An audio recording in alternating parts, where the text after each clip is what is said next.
Good evening. You are tuning in to AWANI Tonight with me, Cynthia Ng. Prime Minister Dato Sri Anwar Ibrahim says Malaysia will not recognize unilateral sanctions in response to a proposed U.S. law to sanction foreign supporters of Hamas and other groups operating in Palestine. This comes as the Hamas International Financing Prevention Act was passed by the U.S. House of Representatives last week and is now awaiting a vote by the Senate. Tentunya kita pertama tidak bersetuju dengan cara dan dibuat oleh Amerika Syarikat. Keduanya, dia tidak mempengaruhi dasar dan keputusan kita. Dan sepanjang semalam, saya menghubungi beberapa negara sahabat dan negara Islam yang memberikan pendirian yang sama bahawa kita tidak mengiktiraf. Ya. Sebab itu, soal pertama, hubungan dengan Hamas kita teruskan dulu dan sekarang. Dan kita tidak menganggap menghukum Hamas sebagai badan pengganas. The bill would see nations barred from receiving U.S. assistance or the exports of controlled munitions for 1 year. International financial institutions would also be instructed to stop providing assistance to these governments for a year. Anwar said Malaysia would closely monitor developments on the bill's passage, adding that it would only affect Malaysia if it was proven to provide material support to Hamas or the Palestinian Islamic Jihad. The government will focus on improving the quality of education in schools nationwide beginning next year.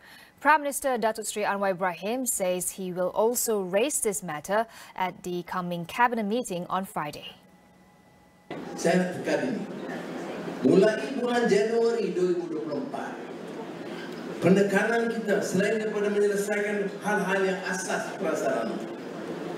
Saya dah beritahu pada Saudari Fadlina sini, Menteri Pendidikan dan juga Menteri Pendidikan Tinggi di Khalid Modin, tumpuan kita ialah meningkat dan mengangkat mutu pendidikan. Itu cabaran. Dan sekolah dialog. Tanah dah siap. Kemudian asas cukup. Tunggu apa lagi?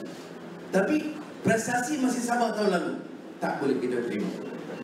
Anwar said the relevant ministries had been instructed to come up with proposals to improve students' academic performance within a week of schools reopening.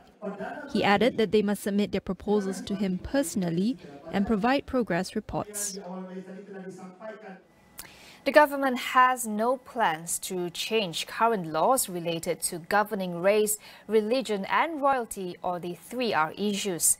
National Unity Minister Dato Aaron Agodagang said there is no immediate need to introduce new legislation and the focus is on improving the enforcement of existing laws. Tapi kalau walaupun begitu, kalau keadaan mendesak dan kerajaan memikirkan bahawa undang-undang sedia ada perlu dibuat semakan semula atau pindaan bagi mengekang elemen pemusuhan antara kaum dan agama, maka kementerian akan menyokong penuh hasrat tersebut. He said provisions under the Communications and Multimedia Act 1998 and the Sedition Act 1948 are still relevant to deal with and punish anyone looking to instigate 3R issues. He added that the outcome of a government review in July to assess the effectiveness of existing laws and explore alternatives was still inconclusive and that no decision had been made. The government has decided against tabling the proposed Transboundary Haze Act, which aims to penalize Malaysian companies or individuals that contribute to transboundary haze. Natural Resources, Environment and Climate Change Minister Nik Ahmad says the decision is based on feedback from the Attorney General's chambers and legal experts on the difficulties of prosecuting offenders. To enforce the law, Nik Nazmi said sufficient data was needed to prove that the haze was coming from neighboring countries. This would include location maps, coordinates and landowner information. He said it was a matter of confidentiality, national security and sovereignty. Nik Nazmi added that it was also difficult to obtain information on Malaysian companies operating in foreign countries, as the majority of shares were held by residents of the host country. Moving forward, he said his ministry would prioritize diplomatic approaches and negotiations to address the issue. The northeast monsoon season is expected to begin from this Saturday until March 2024. According to Met Malaysia, 4 to 6 episodes of heavy rain are expected to occur during this period. In the early phase of the monsoon from November to January 2024, episodes of heavy rain are expected to occur in Kelantan, Terengganu, Pahang, Johor and Western Sarawak. There will be increased risks of flooding in low areas and rise in sea levels in the South China Sea during this period.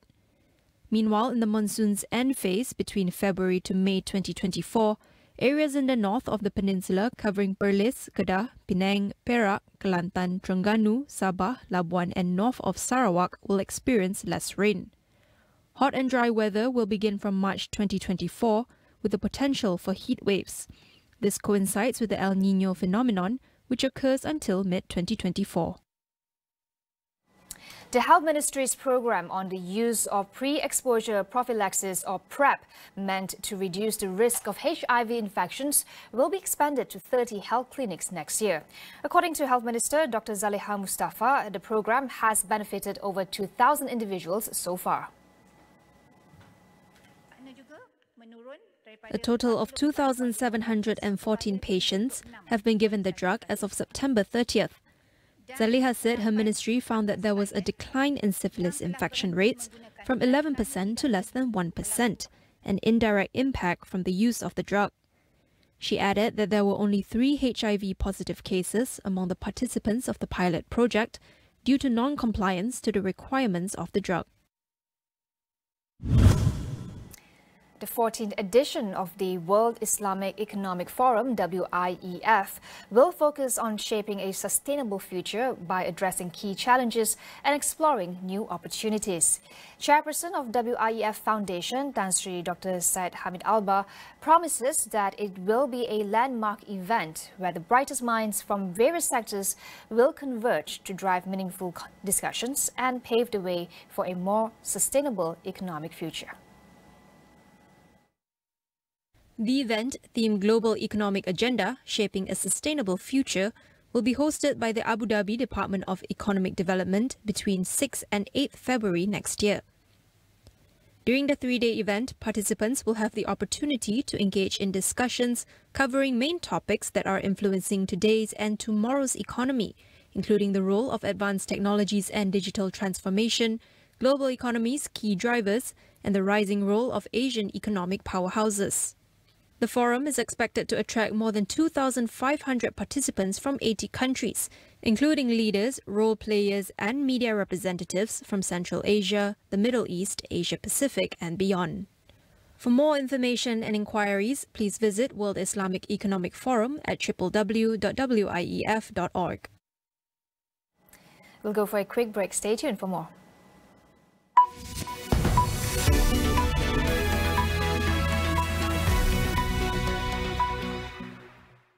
Drama bermula di sini. Ini adalah All Stars Gegar Berganza. Aksi yang tiada batasan. This is what the crowd's been waiting for. Just in imperious form. Keseraman. Target recalibrating response model. Dan keterujaan. This is all connected. He's getting revenge for what our parents did to him. Hanya yang terbaik untuk keluarga anda. Astro baru. Stream bila-bila masa di mana sahaja.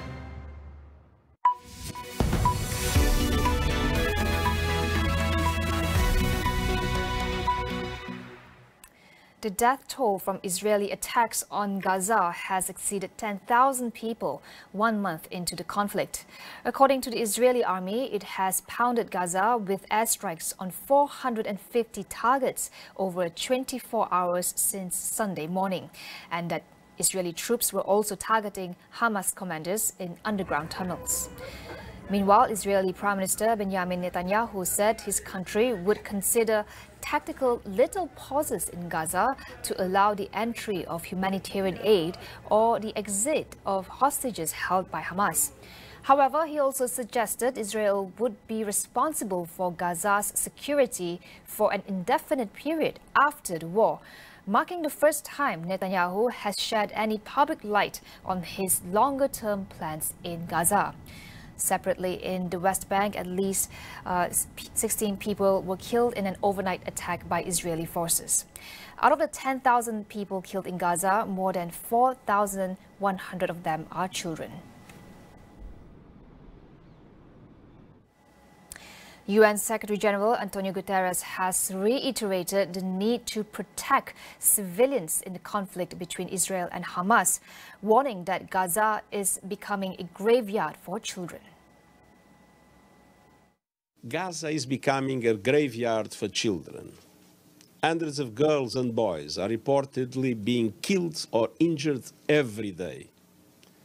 More journalists have reportedly been killed over a 4-week period than in any conflict in at least 3 decades.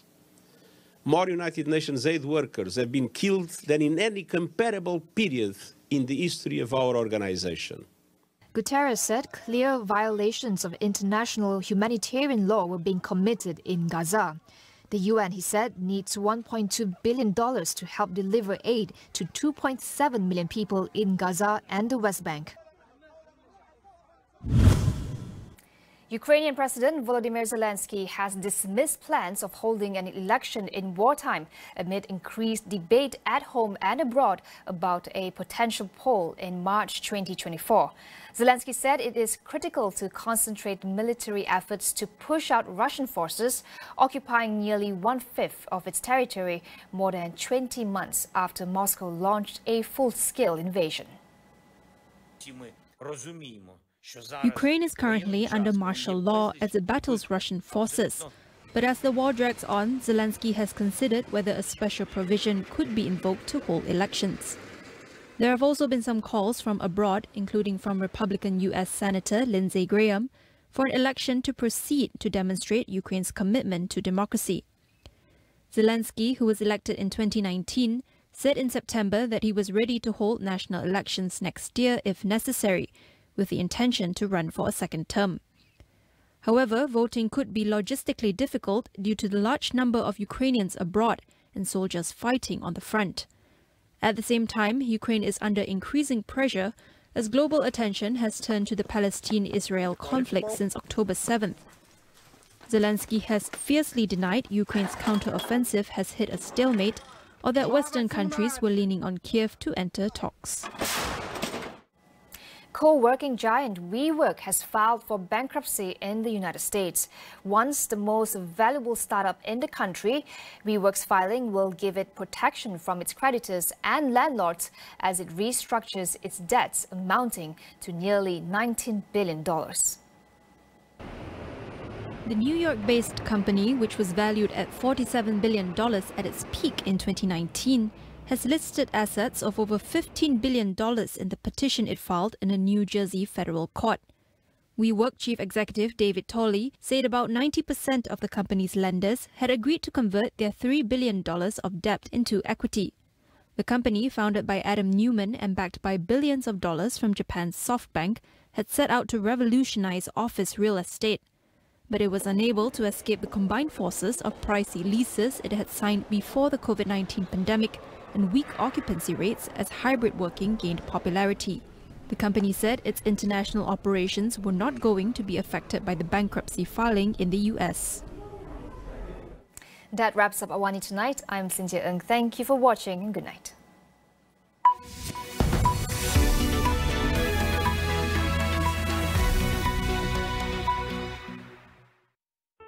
PM mengumumkan yuran pendaftaran Universiti Awam dihadkan tak lebih daripada RM1,500. Kes kemasukan ke hospital meningkat 2 kali ganda akibat